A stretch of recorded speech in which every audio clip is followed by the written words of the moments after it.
My pleasure to introduce now Dr. Anna Shvarts from the Lomonosov Moscow State University, currently at the Frontal Institute at Utrecht University, to speak to us about mathematical enculturation as a shift from intersubjective dynamical coordination to an intrasubjective system of action control. Please. Okay, good morning, I don't know, day. And it's a very nice sequence of a presentation, actually, thanks to Dor, because I think that I will be partially not even answering, but continue to questioning the issue which Carl has raised about how an instructor can participate in this situation. So as we are all here trying to do, we are starting from coordination dynamic issue, and this is an archival video from Nicola Bernstein laboratory with the very first record of movement of his just invented methodology, which he called psychography, if I'm fine with it. And so that's what we are starting from, and our aim is to come to the understanding of mathematics coordination, as we can also trace it by eye tracking. And sketching this bridge, we have already talked about what can happen within the space of a person and a tool which he is using. And I'm going to move to what is happening between two people, as they are both involved. Actually, even in examples which Rosa has showed us, there are a tutor and a student, and they both work on a problem. It's not just a student alone. And finally, in the second part of the talk, I will try to come to the final situation of the person working alone on a subject. Yeah, actually many things will be unseen here, but I will try to compensate this with gestures. And all of it, as Bernstein proposed, and here is an example of handwriting which Lurie, a friend of Bernstein, writes to Jerome Brunner, and he poses the main issue which Bernstein is trying to answer, which is how it is possible that the goals are invariant, means are variant, and results are invariant too. And I believe all of us are kind of solving exactly this. So to recall and to repeat, because I will be based partially on Bernstein's original model, his idea is that all our coordination is a system of levels, starting from a level of equilibrium, then to the muscular-articular links, synergies, then to the level of movement in space, and to level of operation with objects like pen, glass, or whatever, and then to symbolic actions.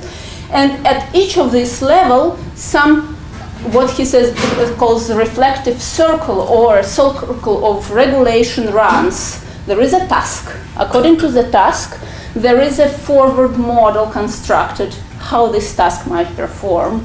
The task is run, and the feedback reports us about the distinguishing situation of a forward model and sensory feedback. This comparison system is very essential here in order to fill the gap between the required task and the real coordination. But all of it is run at multiple levels, and there is always one leading level of an activity, which is important for me in my theoretical understanding of situation. In order to trace it, I'd like you to try two simple things. Try, close your eyes, I'm not focusing, and draw by your nose a circle on a vertical sheet of paper. Yeah, something like this. Just try it, yeah? On a vertical sheet of paper. Okay, you've done it. And then put a hand like this, and draw a circle on your hand by nose, yeah? You might notice that experience is very different. In one case, you feel your muscles operating, you try to adjust them in order for the circle to come out. In another case, you go straight forward from a feedback from your hand. Yes, and although generally we are trying to perform the same thing, in second case, we don't pay attention to our muscles, although they still operate in pretty much the same way.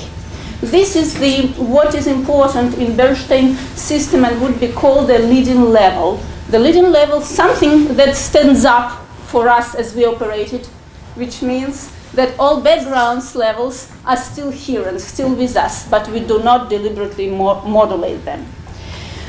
This is an original idea. Why to bother about this more than 50 years ago stuff now?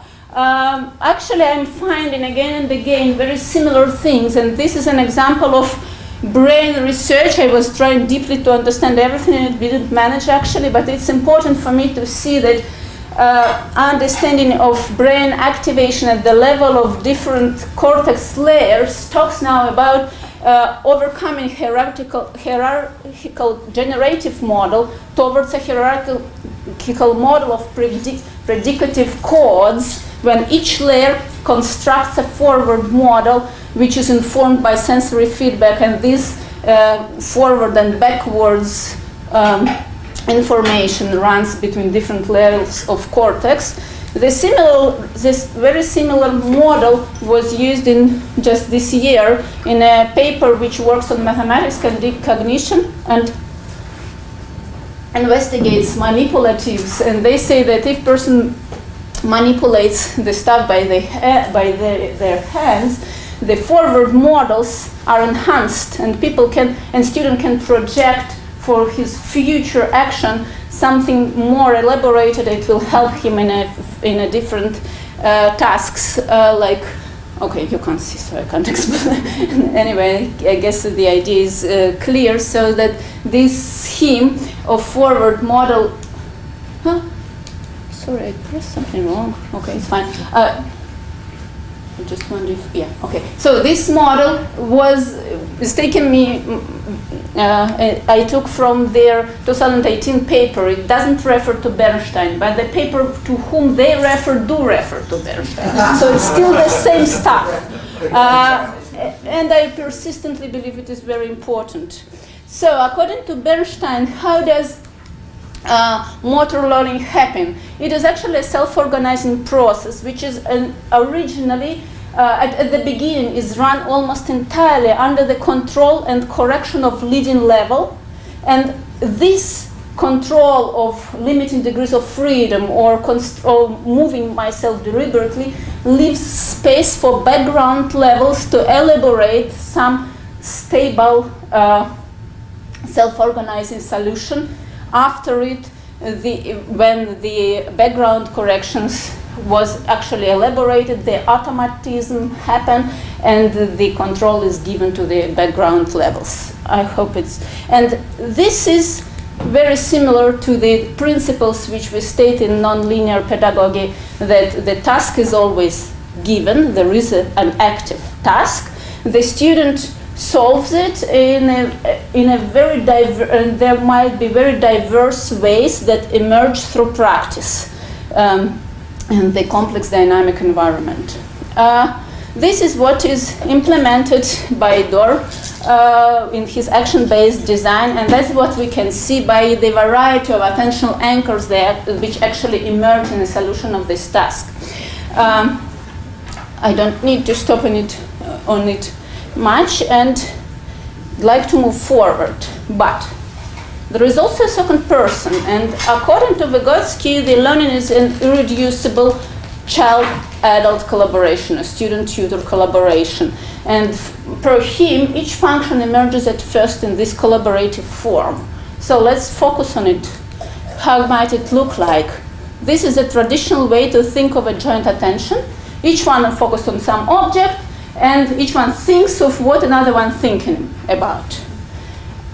Contemporary research on joint actions, which are quite many, show us that it's never the case that two people independently staying just looking at some object and creating an image.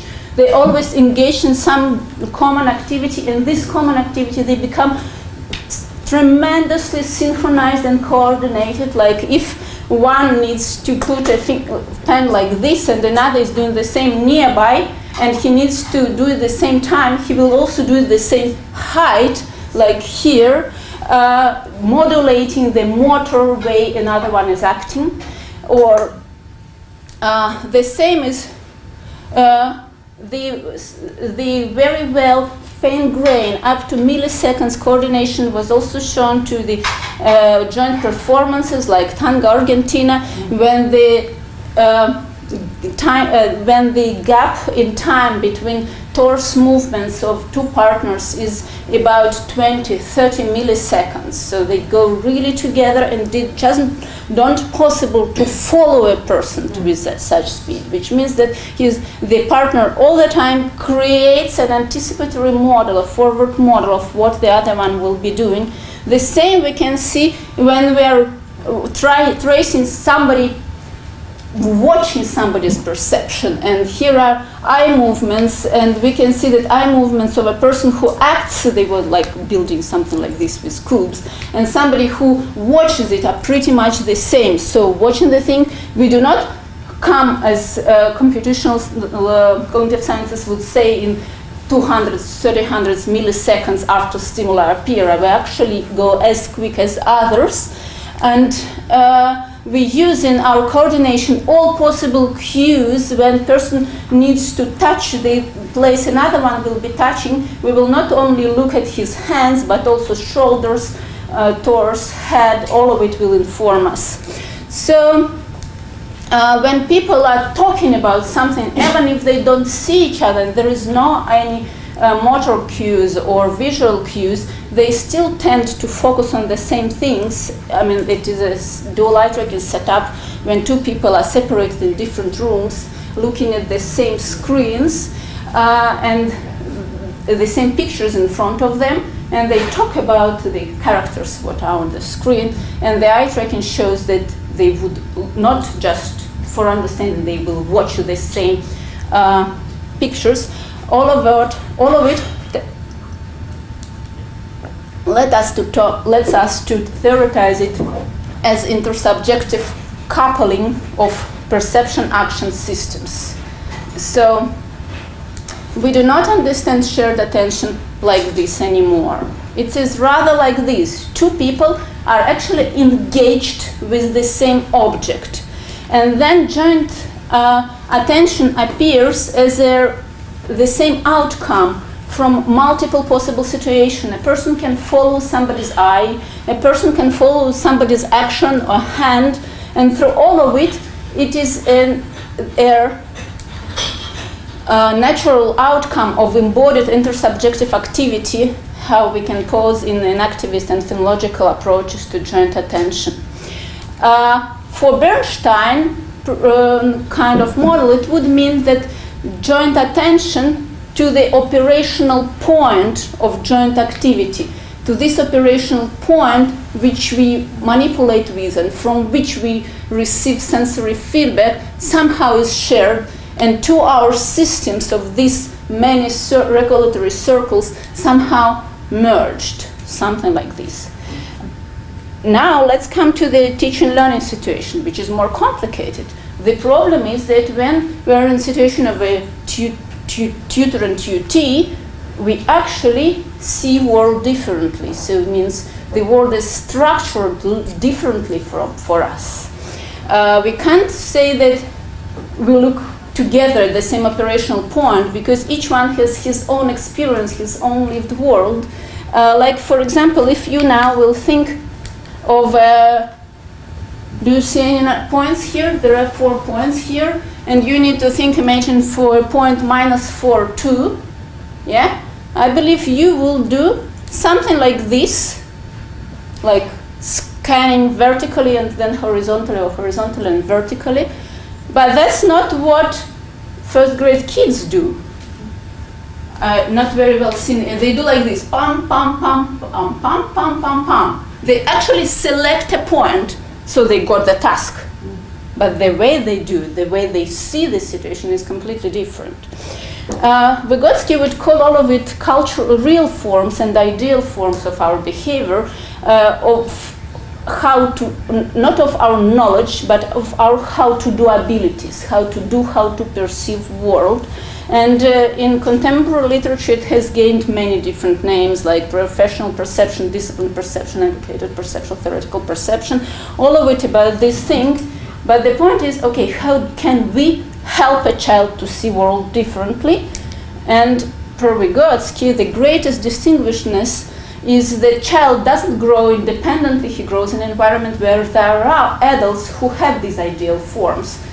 But there is a problem about which Carl talked quite a lot just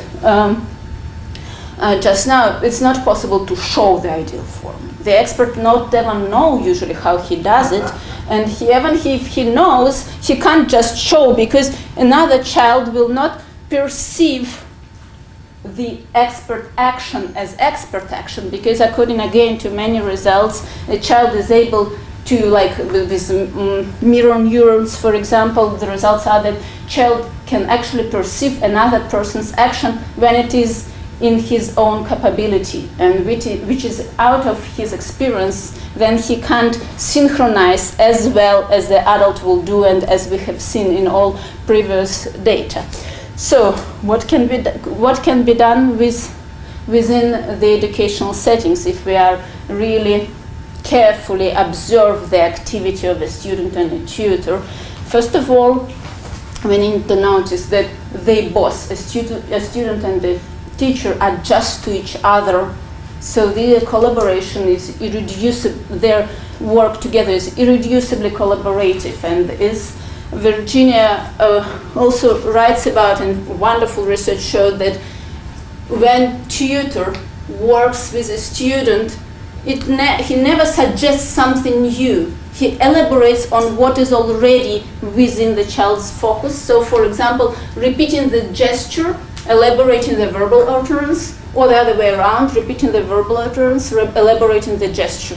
So it's like, what the word, pulling yourself from a bootstraps kind of thing. So really getting forward and forward. As far as I know, quite a few of research was focused on these intersubjective systems of a student and tutor, to grasp them exactly as a system, and it is rather easy to do in sport and in music. And analyzing Aikido and synchronized swimming, it was shown that it's all the time an iterative circle when a tutor notices a problem, suggests some augmented information how to solve it, but then leaves space for tutee to figure out what is going on. And with the music research, that's very interesting approach, which is called Kadesh Pedagogy, according to the author of it, when they practice four-hand piano with an expert in improvisation, and what they spot that the tutor would, once he would come into the patterns, which is already within the spontaneous achievement zone of the student, which is stable and comfortable, by being present with this pattern, helps a student to stabilize it even more. But as soon as this pattern is stabilized, the tutor would depart from it and try something new to explore if student is able to join him, and by this move forward from the stable patterns to something unstable in his solo performance, but becoming stable as between them as interactive process. So that's nice about music. We can even see it easily, this intersubjective system. No, it should play. Put your finger on it.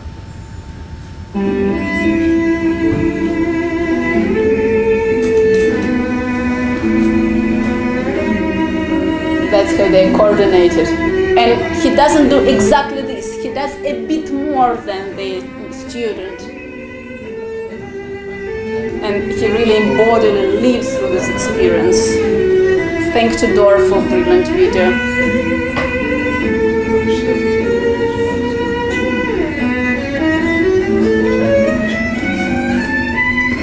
I couldn't stop it. Yeah. Beautiful, that's it, yeah? So they live through it together. Before it, many times, they would live through it together, but in the middle he would stop and say a couple of words and then continue. So there is one question like, what for this coupling emerge? And another question, can we observe something like this in mathematics education? So I'm switching now at last to my stuff with mathematics education, which is another mathematical imagery training, the task within action-based design genre. And please watch the triangle.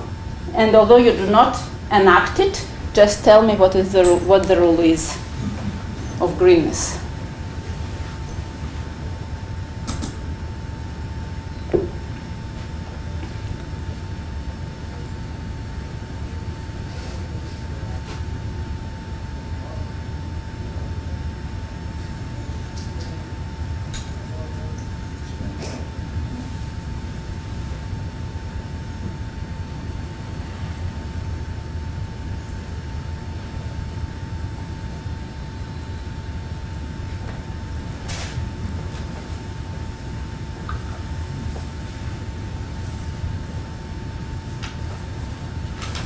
Okay, what is the rule? Two sides with the same length. Two sides are the same. Did anybody come up with another rule? Okay, but the most usual, just sometimes people say immediately it's parabola, which is the same, because parabola is a set of points which is equidistant from a point and a line, and we just saw this isosceles triangle here. So that's a setup. This is a task. It's green when it is not on parabola. It's green when it is on parabola. It's not green when it is not on parabola. And I had pairs of a student. At first, I was a tutor for a student, and at second, the student would be a tutor for another one. So we were shifting the rules that I wouldn't be all the time a tutor. And what we did is dual eye tracking. So we tracked eye movements of both participants with head-mounted eye trackers, and were able to overlay the eye paths by use of these black and white markers. And then we did micro-ethnological qualitative analysis of what was happening. So, as you were just watching the triangle now, this is a record of eye movements of a person who is just watching it. He might at first explore that its triangle indeed applies something he knows already, and then mostly just follow the triangle like this. Both of it a kind of real form by Vygotsky. Smooth pursuit is something the most often we do when we see moving objects, and to explore it as a triangle also the most natural thing. What is happening when student performs the task is that it starts the same way. Student would follow a triangle, but coordination is not really easy as he's just following it. And passing through a task further and further, reaching fluency, a student would discover the efficient way to coordinate his action, which is like this. Plum, plum, and then again. Plum, plum. Yeah? Attention, these I consider as traces, not itself attentional anchors, but traces of attentional anchor, which helps to stabilize the performance. And when a student really fluent, it goes like this. These iterative patterns of eye movements are present all the time. Okay, that's nice. It kind of confirms what we have heard before, that in this task it also emerges, attentional anchors also emerges, but what about tutor? This is a very early stage, and you can see student again in yellow and the tutor in red, and the triangle is actually red now. It's blue just by software's problems, so it's not yet green. What they're doing?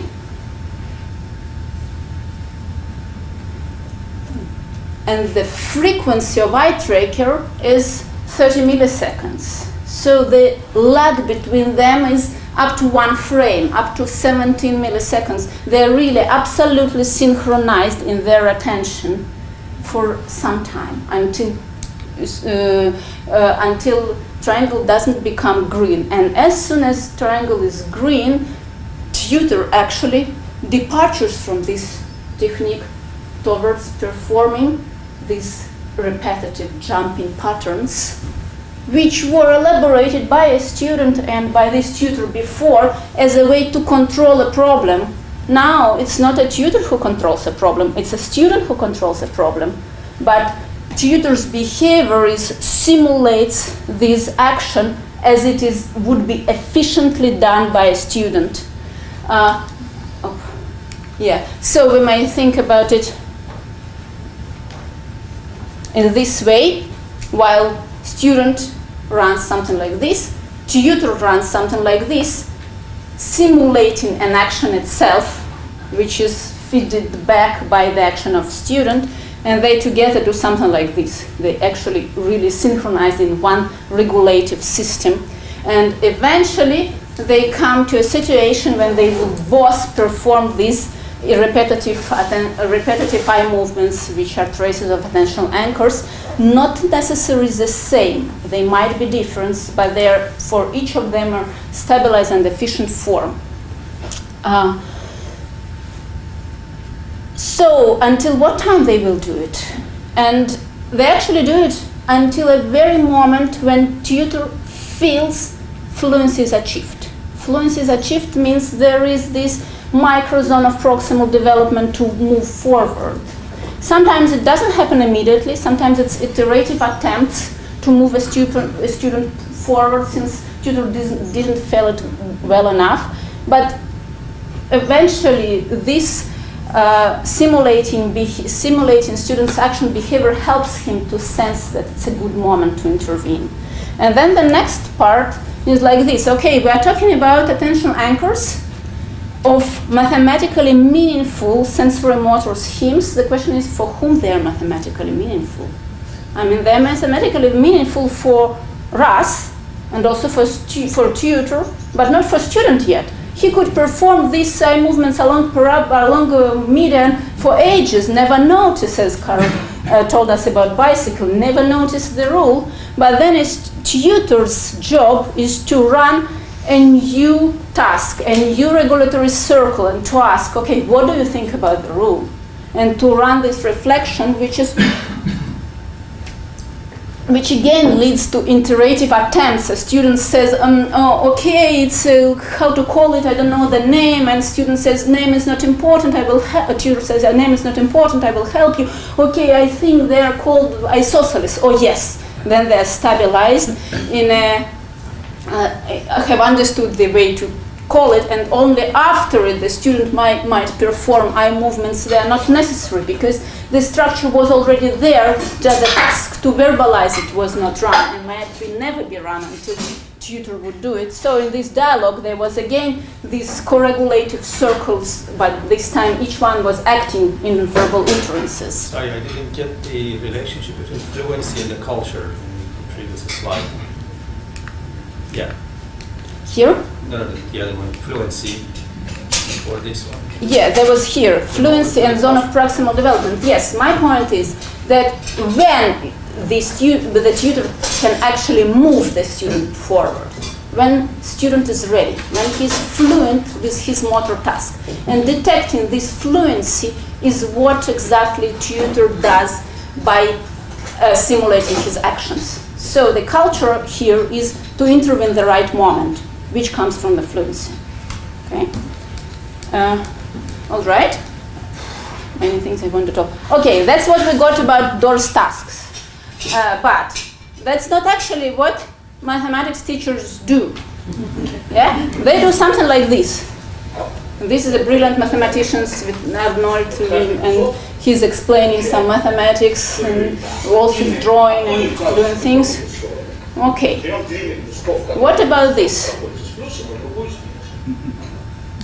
In a second level of our task, there was introduced some mathematical notations, and students needed to understand, to come up with a formula of parabola. That's quite a task, much more difficult.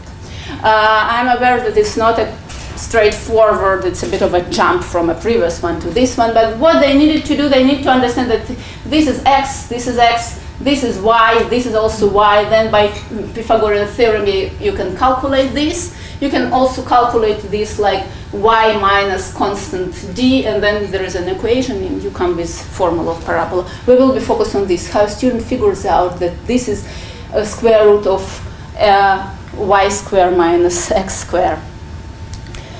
So here we can see, I hope, there is a very thin line. It's a pointer which tutor uses instead, because I can't allow them gesture in the eye tracking settings. So what tutor does, he says, okay, look, there is kind of rectangle, and in this rectangle there is x here, y here, x here, and then we have here and here y. Okay, we just have seen it. What student does?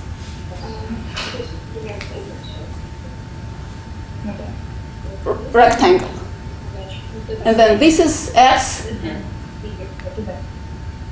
Okay. Student tried to follow this, but you probably noticed a tutor did this x and then y and then x. Student missed this move x and did immediately y. So student come up with the confusion, okay, which distance once more? It's again this repetitive story. Tutor started to explain something, student was trying to follow but gave up, and he asks once again, and in a second run, this student doesn't just follow just gesture, but anticipates it, being in a full coordination with his tutor this time, and understanding that, oh yes, this is y, and then this is y also.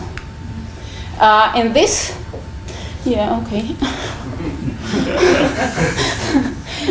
So in this case, if in the previous task we were talking about tutor who was simulating students' actions, in fact I'm not that bad, tutor simulating students' action, in this case of explanation what is happening, it's a student who is supposed to simulate tutor's actions all the time, so we have left all heavy stuff on him. And so what we have seen so far is that there is this intercorporeal coupling between a student and a tutor as they form distributed perception action system together, regulative within one circles of regulation, feeding forward and back partners' actions.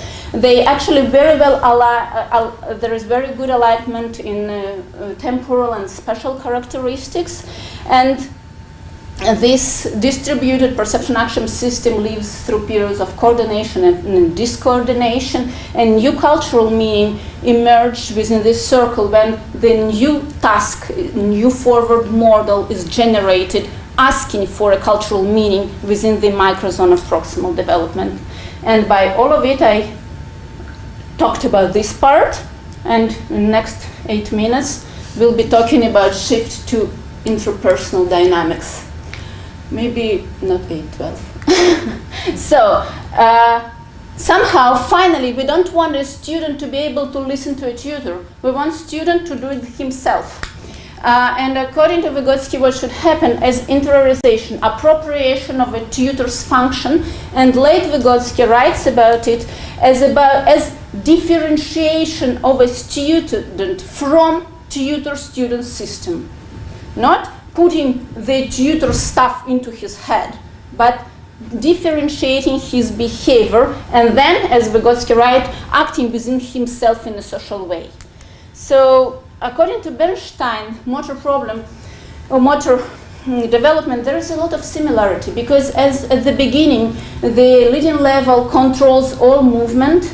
Later, it leaves space to the low levels, and actually what Vygotsky, how Bernstein writes about it, that leading level controls the movement similarly to temporary wooden scaffolds by which later the movement will be operated. And he himself compares this drop of control to backgrounds level with like a hand of an adult supporting his child who is trying to learn to swim is left. Yes, so this shift is, he thought of it as leaving the help of an adult aside. And this is a parallel which I'm trying to make here. Probably going through this directly to the data. Yeah, so how could it happen that student would operate by himself? Vygotsky argues with Piaget on the role of egocentric speech, and he says that we do talk to ourselves, and that's a way to coordinate, to regulate us. But that's not the only way to actually regulate us. As some research, this is an old research, shows that the student, the small child, 2 years old, can't count objects. At 4 years old, child can count objects only pointing at them. And at 6, pointing is not necessary anymore. This dynamical structure of pointing is now done just by eye movements. And this is a very recent research, a beautiful line of research on the small kids, which shows these private gestures. This is a small girl. She doesn't know how to eat by spoon. She sees the spoon, she asks for help, and she is fed. Next time, she looks for a spoon, and she opens mouth like this. Spoon, So the connection of forward models, what needs to be done, and the mean is here, but I mean there is no, she can't do it, and she's fed again. So this circle is fulfilled by them as a system when caregiver catches her intention and fulfills it. And later, a child would deliberately, for a long time, explore the spoon and then put eventually into her mouth. So the same task is fulfilled by different means.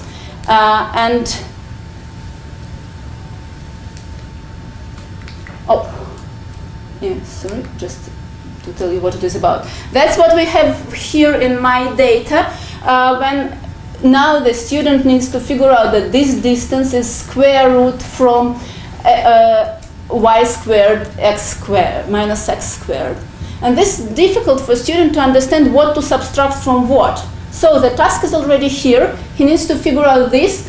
So unknown squared equal the root. And then she says, may I have a pointer? And the tutor gives a pointer to a student. And the moment she takes a pointer, they again together are absolutely synchronized and running in coordination.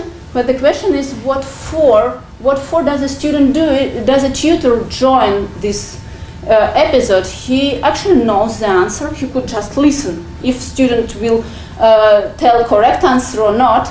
But no, tutor does join a student, and student actually makes a mistake, and she says like, okay, so it's x squared minus y squared, wait, and tutor is waiting like, and then yes, correct, finally, just like we saw in a musical fragment. And then what is remarkable, so they are coordinated as we have seen. And what is remarkable, if we have a broader view of the same piece, this is a student, takes a pointer, gestures like, okay, so it's y squared minus x squared, yeah, and then gives a pointer back thinking she's done, but she's not, it's still difficult. She takes a spoon and gestures again, clearly for herself, and then writes down the answer. So gesture at first here, joint attention, but not really what for it is joint, it's a thinking process, it's egocentric kind of gesture, and then the same gesture just to regulate her own attention. So, yes, so what we can think of this situation when they are together, that it is actually already intersubjective function of regulating her own attention, but still intercorporeally synchronized, and then it becomes within one person. So we may think of this Bernstein model this way, that there were two circles coacting together, and then the external, the leading circle of a tutor fades, leaving whole space for the student to regulate his attention. So there are the final theoretical methodological conclusion that dual eye tracking actually, just like Bernstein invented a method to follow the dynamics of movement, does give us an access to dynamic of thinking process and of this intersubjective process.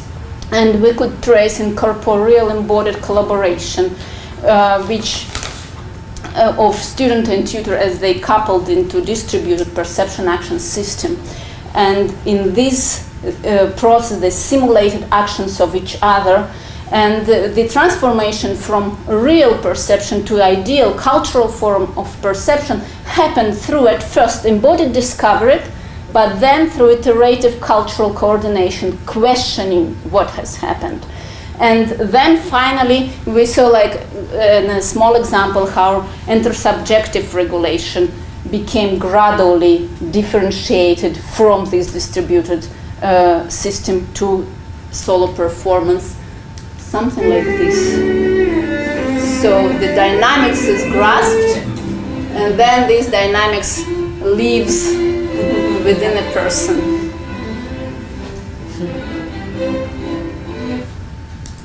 Yeah, and the question is, okay, so he can perform by himself now, the goal the same, result is also the same. To which degree dynamics preserved? What does it mean that he grasped dynamic from the other one? This is something still to be an open question for me, as well as finding a way to better grasp the dynamics within one person as he's separated from intersubjective system, and to find a way to quantify these eye tracking data and so on.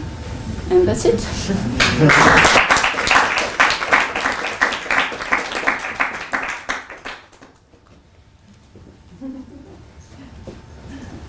Questions, comments for Anna? I had a phenomenal logical experience in your triangle task. And I wonder if anybody else had it. The way I saw this was actually taking the apex of the triangle and moving it in 3 dimensions over time.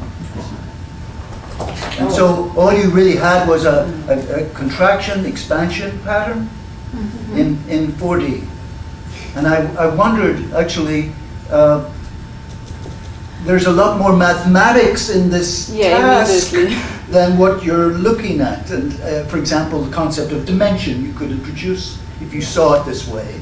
I don't know if anybody else saw it this way. That's a problem. Yeah. Oh, that's very so interesting. the way I saw this was, you know, I'm just taking the apex of that triangle and moving it, as you say, in a parabolic form. I wasn't conscious of that particularly, but moving it in 3 dimensions over time. Okay. And that was my phenomenological experience. That's would it? I wonder mathematically if it would lead to parabola or to ellipse or whatsoever. You just well, that's an issue. But that's very interesting. Yeah. Yeah. Yes. Thank you. And it's interesting that more than you saw it like this, we might really explore. And it's also interesting that you are here all experts. I mean, not students. So some extra level kind of attention anchors might emerge. Yeah. Yes, I mean, that's a follow-up, and that's a kind of repeating theme in the earlier cases. If we're talking about real mathematical phenomena, then we're talking about some target that's extensional, so these different concepts are all possible, depending upon what we're engaging with, right? So the idea is it's not just one, there shouldn't be a one-to-one correspondence you expect to have just parabolas or anything like that, right? So you've got structures there that you're tapping into, but you don't have the conceptual apparatus to actually articulate those yet, or that's what the tutor's giving. So that just means that there's the same task could potentially be used for different training purposes to elicit different responses. So you might think of it like that too, instead of thinking of them as tied simply to one, you know, you might use even the same devices in different ways to get different results as well. Yes, and I think that a tutor in this case, hearing something like this in 3D space, I don't quite understand what it is about, would say just, okay, continue a bit more, come up with another result, aiming to this one direction. That's right. Yeah. So perhaps pulling it out from a different angle. Yes, but thank you very much. Then for me it's very important to see that it's not just the interactive design which leads to mathematical phenomena, but the whole setting of a design plus tutor reinterpreting it in a right way. Yeah. I think your last comment struck something for me. Frequently, it seems to me that the student becomes the teacher, and the tutor becomes the student. What the heck is this kid doing? And I don't understand. Even though you look at it and say, "Oh, this looks very interesting to me," I don't quite understand what he's done, and I don't know whether it's a parabola or an ellipse or who knows what else. This motion. It's likely the principle of least action. Yeah, Sure. yeah. You take the most economic. Yeah, right, exactly. We know there's some method in the madness. We're not sure what it is. Yeah, but this is something that happens to me all the time when I'm working with children, even very young children. They just do things that it isn't that I couldn't know them, but I just, in the instance, what in the heck are they doing? But it's brilliant, but I don't know what it is. Yeah. And I guess that's what I'm trying to say, that when we are just giving a lecture, we expect a student to do our actions. But when we are really attentively teaching, we need to do all students' actions. So we are indeed in a position of a student trying to follow all what he is doing. So it's really complementary and irreducibly collaborative and symmetrical idea of zone of proximal development as symmetrical entity. That's exactly the case. There is just it is not just one way relationship. Teacher-tutor. The teacher become the tutee, and the tutee become the tutor in one case. And this role changes. Yes, and I think that when we see them as a system, we're about to overcome this impossibility to show, because we never actually show. We kind of steer our together system towards somewhere targeted indeed. Another quick, again, in terms of the content of the talk, synchronization comes up strongly in your discussion. And I wondered, of course, this notion of forward models is very popular, and lots of people are talking about that. But I wonder whether synchronization might be viewed as an anticipatory effect, that you, as you say, you don't wait for the stimulus, you are often a little bit ahead of it. But one doesn't need, in that case, the concept of forward model necessarily. I don't think it's a synchronization process that could be understood without proposing many forward models, which involve comparators. This is a very important question for me, which I'm trying to understand myself. I mean, putting forward model here, I actually mean some anticipatory kind of stuff, which doesn't mean having an image what will happen. Yeah. But Bernstein and Luria called it the image of achievement. Image of desired future, it's true, but at the same time in their school of thought, image was enactment kind of stuff. So it's a bit lost in translation. Yeah. Yes. Yeah, just a follow-up on that. There's a lot of work, of course, on this at the moment because of predictive processing has become so importantly interesting, and a lot on the metaphysics of it as well. But a number of theorists have, as you just suggested, Carl Friston and other people, as they've been developing the maths of it, a lot of people have been pushing out the idea of that you need an emulator in addition to anything more than just a series of reenacted patterns. So there are more or less robust pictures, like you could get different stories about just anticipatory patterns kind of being laid over. And Carl Friston's new lines on what a model is, right, are just to say that the whole system is a model, not that it uses a model. So those become really interesting. So you haven't internalized a causal system, but the system itself could act as a model of the environment by connecting to different variables. So you can have a very reduced picture that doesn't involve anything too internalistic. But there's, I mean, a lot of philosophical debate about this. Yeah, I'd like to read more about it. Yeah, it's true, and I like the Galezek, he distinguishes like simulation for repeating and simulation for reuse. Yes. So I say it like simulation for reuse when we do need it for this activity. There's the classical example we keep on hearing coming across in the literature about how does an outfielder catch a baseball. And you see, well, they've caught it, so you say, oh yeah, they knew where it will fall. They had one could fall into this kind of language, but it turns out they're just keeping it in the same place in their visual field until it meets them. You have, at least, you know, you've got traditional theories of models being internal causal operative, right? Then you've got, some people were saying that the world itself is a model for a while. That was the model that won the first, right? Then they pulled away from that, and now they've talked, as I say, as if the system itself is a model, right? And so, and that those are all very different explanatory costs. So, I mean, as I said, it's just a lot of debate about it. And then there's other people who think, well, we really don't any longer need the notion of a model per se, because once we evacuate it from a causal operative story. So I mean, I just think there's a lot of debate about that, and it's very important about whether you want to stick with the more internalistic vision of it, or even the language of learning and deploying a model versus kind of being a model or having something or being able to be used as a model. Those are all really very different. Yeah, what wording you would suggest to me to departure from this association? Because I don't see exactly model as image at all, and moreover, I don't think Bernstein. Well, model doesn't imply image, but yeah, I mean anything built outside of an action. I think that it's just they're metaphysically light, so you want to get into the epistemology of metaphysics of what you're what you're committed to using that language. Just clarify it. But I mean, we can talk afterwards. There's a lot. There's a lot of work on it. And a lot of people at my institution actually. Michael Kirchhoff does a lot of work on this at the moment. Thank you. So, thanks again to Anna. Brilliant talk. Thank you.